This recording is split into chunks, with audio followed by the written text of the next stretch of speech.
Hello, world. What's up, guys? This is Dave Van Auken back on the Fight Bananas podcast, guys, and we're so excited this week. It is Fight Week, finally. We've been talking about for a little bit here on the Fight Bananas podcast. Island Fight 62 happening this Friday night in Pensacola, Florida. The Fight Bananas community and myself will be there live.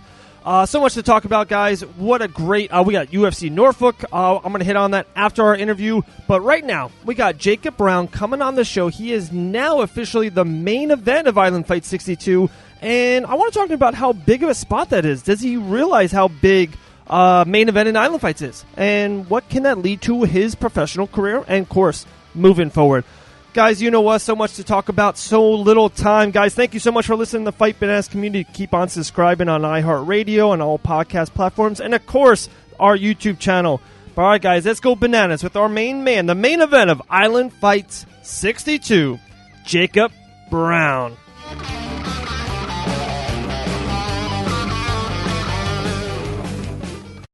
All right, guys, here we go. Main event, Island Fight 62, this Friday. My main man, Jacob Brown, how are you doing? I'm doing good. I'm ready to eat. waiting on weigh-ins to get here, but that's the usual for fight week. Right. When you say that, are you like, a lot of fighters, they don't want the smoke or they want to eat. Are you talking about food or are you talking about the fight game itself? Or a little bit of both? A little bit of both. I've been waiting to be the main event for a while, and it feels like right now is like the perfect time for this. Man, Jacob, that's awesome. That was one of my things I was definitely going to hit on. You hit on it, so we're going to roll right into it. Being the main event of Island Fights, I looked past the last 10, my man. Every main event, I'm talking everyone's in the UFC. They got UFC wins. They're UFC bound, like we just saw the last one in December. Two females, Taylor White, Macy Bro, had a hell of a show. Like, if you're in the main event of Island Fights, that's a spot. That's a legit big-time prime spot. So now you versus Eddie Price in the main event. What does that do for you personally? Let's get on that. And then secondly, just about your career, what does that do for you, the fighter, Jacob Brown? For me personally, it feels great, man. It feels like I'm finally starting to get the recognition that I feel like I deserve, because I have been fighting for a while now. I've had some little ups and downs fighting, had some wins, had some losses, but I feel like definitely after my last two wins, they've both been like 30-second knockouts. I feel like this is the recognition that I need. And for my career, like, I think it's just going to show everybody that especially when I turn pro, I'm going to be a pretty hard person to handle, and it won't be long and I will be in the UFC. Right. Okay, so that's the goal. That was coming up 2020, 21, 22. That's the goal, Jacob Brown, UFC bound?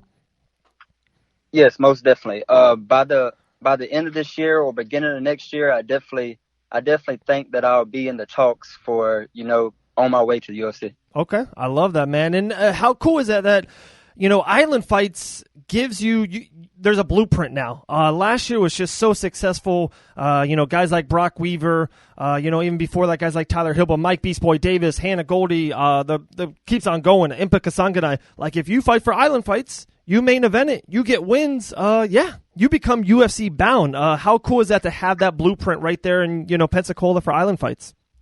Yeah, it's definitely cool, and I've been in the office with Dean whenever he's talked with fighters before, and I definitely plan on, after this really impressive win that I plan on having, that I'm going to talk with Dean after, get up with him, go to his office, and we're going to discuss some business. Ooh, okay. I like that, my man. Talking about Dean Toole, promoter of Island Fights. Another question I had for you. You were saying about some up and downs, amateur career, take a couple L's. To me, my man, that's let's just kind of sit here with Brock Weaver. Not a great amateur career, even 3 losses in a row professionally. Especially amateur, it's okay to get some L's. They're learning lessons. I don't say the L as a loss. To me, it was a whole learning lesson. Everyone I talked to, Jacob, everyone there in the Island Fights office, some of the coaches up there, they're saying Jacob Brown 2020 is a new fighter. You're a new animal. Your game has leaps and bounds from 2 years ago, 3 years ago. How does it feel to be? You got those lessons underneath you. Now you feel like you're fighting the best of your capability? Yes, definitely this fight camp, and I want to give a major shout out to my new coach that I've been working with for this fight camp is Bobby Lickens. And Okay. he's since I've been working with him, like I just feel like in the couple months I've been with him, like you're gonna see a completely different fighter. I know that Eddie and his team they're probably training and getting him ready for a certain type of fighter, but it's gonna be something that nobody's ready for. Okay, and what do you think about Eddie Price? Really good competitor in his own sake. He's main eventing with you. Do you like having a good dance partner in Eddie Price? Is there respect there in between you two guys? Oh yeah, definitely. I don't feel the need to have any kind of disrespect or anything. He's a good fighter. I've seen him fight a couple times, and I do want to say one thing though. Everybody, I see a lot of people saying that this is going to be a war. It's going to be a back and forth, but it is 100% not going to be a war. It's going to be a one-sided fight, and that's no disrespect to Eddie. He's a great fighter, but it's not going to be a war. Wow. Okay. I like that. My main man, a couple things I want to throw out a couple theories for you that we talk a lot about on this show, Fight Bananas. For one is, and it's been coming up lately, a couple of illegal knees. Both UFC, it was Diego Sanchez and Brock Weaver in the same night. And I would love your take because I love how, I've talked to UFC fighters about it. You're a budding amateur, about to be a professional, going up the ranks. On those knees, one, the referee on Brock Weaver, he just waved it off right away. He's like, nope, fight's over. When the other one with Diego, he was like, hey, Diego, are you good? Back and forth. There was just a lot of time. He was just seeing where you're at. To me, this is what I brought up, and I've heard some good remarks and some people don't like, and that's fine. And I would love just your honest take on it. I would love that decision strictly go to the coaches. We should take it out of the fighters thing right away. For one, we know you guys are always going to want the smoke. You guys are always going to want to get up. If you can shake out those cobwebs, you're back in the round 100%. Then the referee, he doesn't know how you can take damage. The referee doesn't train with you. The referee doesn't know, who's who and who can bounce back from that. But your coaches do know that. Do you like that idea? So on a soccer kick or a legal knee or something crazy happens, we should give this to your coaches. Yeah, I think that's a great idea actually because like the same with Brock, like he's a fighter, he's a warrior. He would have kept on fighting if he could have, but it wouldn't have been the best idea depending on how it went. And with Diego, you saw him ask the ref if he would have won, if he lost, if he quit. So I think it most definitely should go to the coaches and let them decide, and then it can either be a bad or good call on them if they let their fighter continue. Right. Like you built up that trust. Like you said, you just switch camps. You're the one busting your tail in, day out, 2 a day, 3 days. That coach has got to know, hey, should we live to fight another day or no? Let's get back in there. Let's try to get it done. Whatever the case may be, is your coach has got to be that level-headed, to put you in the right spot. He's the one that's putting you in the right spot. The game plan, like you said. Going into this fight versus Eddie, you guys have a game plan going into. You guys are not just like, hey, we're going to just throw out and punt. You know what I mean? There's a technique to everything, and I just think we got to give a little bit more merit to what the coaches think day in and day out. Yeah, most definitely. I think a lot of coaches do get underlooked, and they're definitely the main backbone behind the fighter. They're the ones that's making sure the fighter has his head right, making sure he's in the game, in between corners, even before the fight. As soon as you step in the ring, if you have them nerves, like you want to be able to look at your coach and him just kind of reassure you, like you got this, like you got it. Yes, sir. So yeah, the coaches definitely should get a lot more recognition and a lot more trust put on them. I 100% agree. I really do. I really love this idea. Hey, guys, we're talking to Jacob Brown. Make sure you go on the Instagram right now, guys. Follow Jacob Brown at Jacob Brown MMA. Man, I just gave you that follow. So I'm looking through, and I see, like, boom, Island Fights 62, Island Fights. I see all these pictures of the good artwork over there at Island Fights. How vital has the organization Island Fights been to you and so far in your amateur career, and what do you want to do moving forward? Like you said, you want to sit down with Dean Toole after the show. What do you really want to get out of, going through the Island Fights ladder? Well, just like we was talking about before, just going straight to the UFC. I want to after this fight, God willing, like everything go to plan how me and Bobby are planning it. I'm gonna go sit down with Dean, and this might be my last amateur fight. And so then after that, I believe the rest will just be history. I'm just gonna, as we both know, you don't have to get a crazy amount of wins. If the UFC recognizes you and sees you and likes you, right, then it won't take long. Right. It's not even about, you don't need 10 wins. Some people get in with 2-3, some get in 5-7. Brock got in at 13, right? Like it is what it is. If you talk the talk, of course, you fight your tail in the octagon.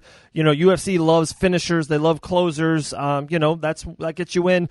My man, like I said, this Friday, Island Fight 62, we're talking to one half of the main event. Can't wait for it. We're going to be out there at Pensacola. We got 10 fun questions for you. Ready? They can be one answer. It can be a long thing, whatever you want. All right? All right. First of all, who is your favorite superhero? Batman. Outside of mixed martial arts, what's your favorite activity? Don't have one. It's all fighting. Oh, I love that. That's the right answer, Jacob. What's a funny high school or school story that you might have? I have a small scar above my eye from me. I was in 11th grade, decided I would go doing rolling with the seniors, and it was pitch black. The guy came out the house firing a gun, and me and another guy ran right into each other and busted my eye open. Dang, okay. Never been cut in a fight or anything like that, and it happens rolling a house. Oh, my goodness. What's your favorite sports team? Favorite sports team for college would be Alabama, and for NFL would be the Saints. Okay. Who's the most interesting person you have ever talked to? That would have to be God. Talk to him every day. Yes, sir. What's your favorite item in your closet? Favorite item in my closet? I guess I'm going to say my gym bag. Okay. I like this. You're all in. It seems like you're all in. A couple more for you, my man. In the year 2025, where will Jacob Brown be? Most definitely in the UFC. I love that. Your all-time favorite candy? Reese's. Your favorite combat sports athlete of all time? Muhammad Ali. Love that. And absolutely, probably the most important question for you for this interview, Island Fight 62, main event versus Eddie Price. What is your fight prediction? Fight prediction is I come out in the first round very dominant, and by the end of the second or the early third, I see me getting the finish. Getting the finish. I looked you up on Facebook a little bit earlier, and I see that knockout punch from the last show. So the people are waiting. The people are buzzing. It's going to be a great fight. You, Eddie Price, main event in Island Fight 62. Jacob, man, we appreciate your time. It's fight week for you, and we know you're busy. We'll talk to you, and we'll see you out there, my man. All right. Thank you, David. All right, brother. Have a good one.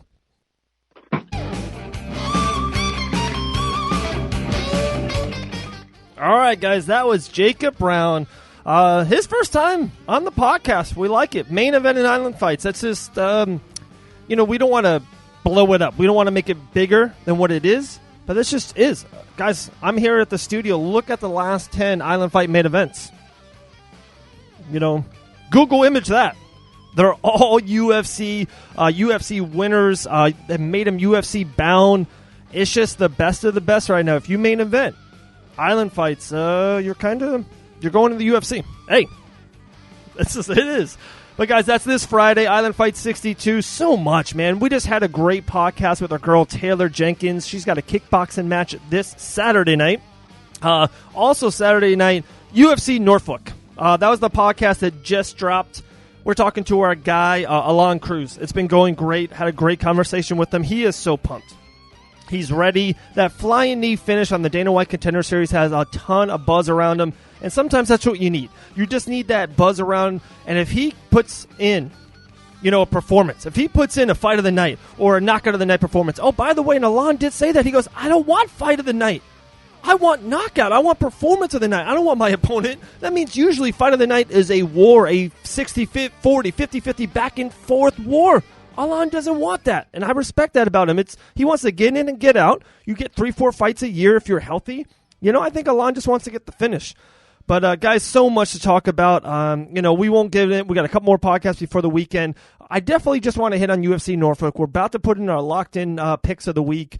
So many great ones to pick from. Violent Bob Ross, Meg Anderson's on it. We got the flyweight championship on the line. I love that. I really want to hit on Alon Cruz, Brendan Allen, and our girl Felicia Spencer. Felicia Spencer is back in the co-main event, and I know the main event is for the flyweight championship, and that's an awesome fight. It is. For some reason, this co-main just has, if Felicia wins, and if she wins, impressively, you got to think she's next for Amanda Nunes. To me, it's just, I don't know why I love that fight so much. It's so big, because Amanda hasn't defended that title. And, DC has dropped the light heavyweight. And even Henry has dropped this flyweight one. When you don't fight for it or defend it, you got to drop it. Amanda has not dropped the title. The UFC has not asked Amanda Nunes to drop the title. So that means to me they have something lined up for Amanda, and that is a win from Felicia Spencer.